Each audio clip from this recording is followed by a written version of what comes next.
Hi, here I am cleaning up after making spaghetti, full-on Grandad still. Yeah, so not too sure what's going on in the hospital at the moment. It's surge, his white blood cells are too low, so he can't do the chemotherapy, which is not good. And so he's basically, yeah, he's gonna have to make sure that his white cells come back up. White blood cell, white, is it white? Yeah. Anyway, you know what I mean. So he's got to wait for them to come back up before he can do chemo. But he's not handling chemo too well, so that's not a good sign. You know, I mean, already this cancer that he's got is a cholangiocarcinoma. Is one of the worst you can get. It's like, you know, it's like a kind of same level as the pancreatic cancer. It's really, really aggressive and really hard to treat. So yeah, it's not looking good so far, but anything can write anyone off, because anything can happen. Anything can happen. And so, you know, it's hard. It's a hard one, but yeah, we're dealing with it. And not easy. So yeah, did the school run this morning. My daughter and her husband are still in Mauritius for the constant patisserie championship or something. And like I said, they're invited because the you know, influencers, there's a few influence and press people have been invited, which is pretty amazing, because to get invited out to a hotel that's €800 a night and get Michelin star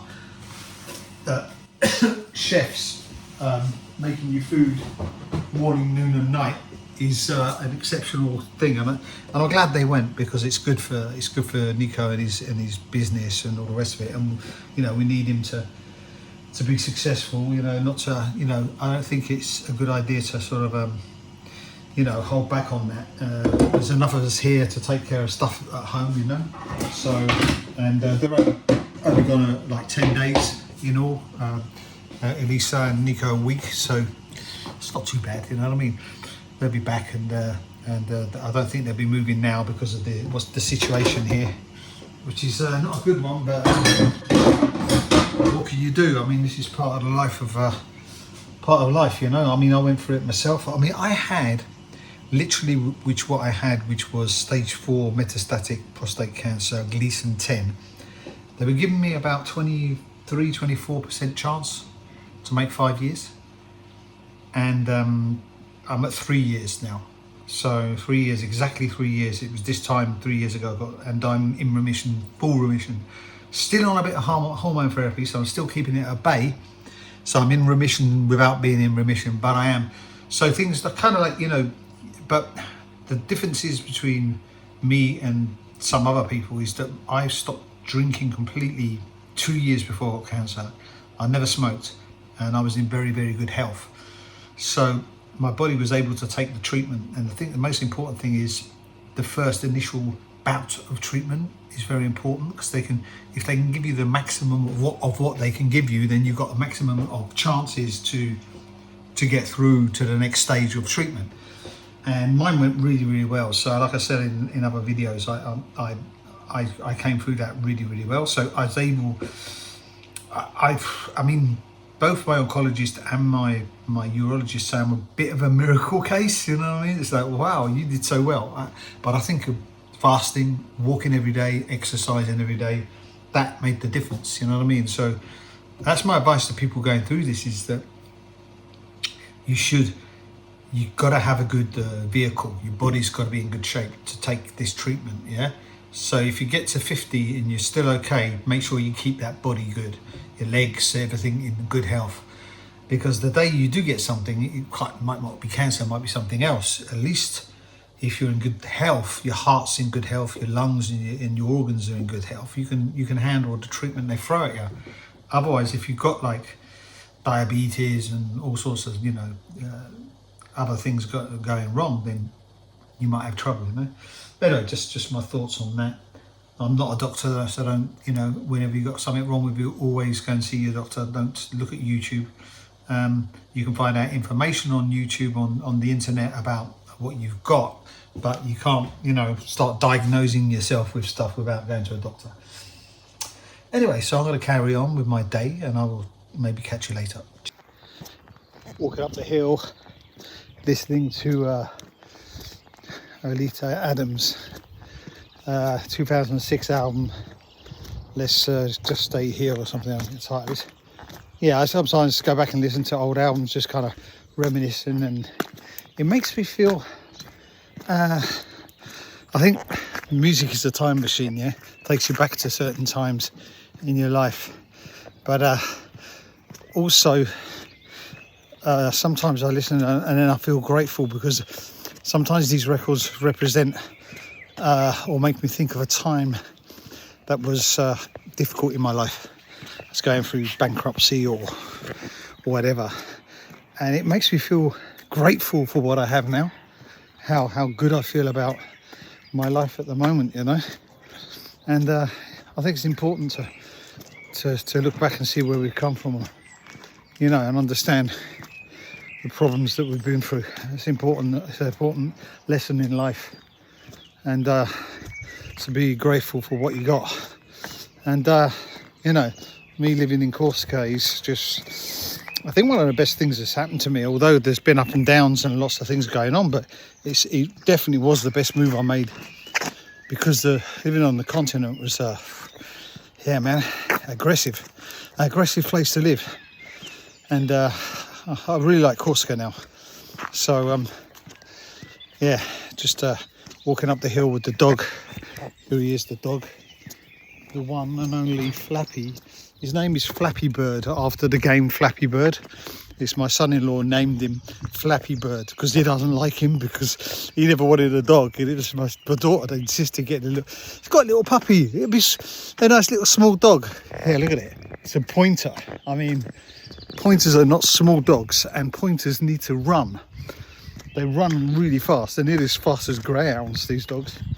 And so I take him up. He comes out with me anywhere between 40 minutes to 1.5 hours, depending on the walk I do. But at least a minimum 40-minute walk, and other bits and pieces that I do in the village. He just follows me everywhere now. Seems to be my dog, apparently. He listens to me as well, which is kind of okay when he wants to. Sometimes when he doesn't want to listen, he doesn't, you know. But anyway, walking up the hill, I like it. It's you might say, oh, you always do the same walk, but obviously, honestly, I've been doing this 2 years now, and I still discover things. I look up and I see, wow, I never noticed that before. There's so much to see here. It's unbelievable. I mean, the scenery is just breathtaking. And when you know, seeing it on film or on a picture is one thing, but when you actually see it yourself, when you're actually here, walking up this hill and looking down, it's just like, what? It's, you know, it's postcard sort of fodder, you know. But anyway, I soon won't be able to do this because all these houses get filled up with people who come here for the summer. We call them les Corses du continent, which means Corsicans from the continent. And they basically have a status, which is the parents or grandparents left a house to the family, and it's gone down through the generations, and they come and either rebuild the houses, look after them, and yeah, it's nice. And they know, the locals know them because they grew up with them, so they're kind of like part of the village. They're accepted, but they're not on the same status as someone who actually lives here. Has a different kind of level of respect. If you come from, like me, from England, you live here, you're like, wow, how did you manage that, mate? Yeah. But it all just happened, you know. It just happened. It wasn't something I planned. And you know, speaking French, it's not a problem. And now understanding a little bit of Corsican, it's pretty good. They always like it if you can say things like "see you later" in Corsican, or "how you doing" and stuff like that. You know, and I can understand bits and phrases, but seeing it it's a bit like going to Wales and trying to learn Welsh when everyone speaks English, you know what I mean? You just can't get into a situation where you're only speaking that language like I did with French. I ended up in Paris. I will continue on my story with that, and because I've started a series of my story, which is, I think, quite a good story, but I mean, you know, it's up to people that want to watch it or not. And yeah, so this is my second entry of the day. I do quite a few of these sometimes. I was looking at my old videos yesterday from the same date, it was the 25th and the 26th. So I was looking back over the years, and literally 3 years ago, that's when I got diagnosed.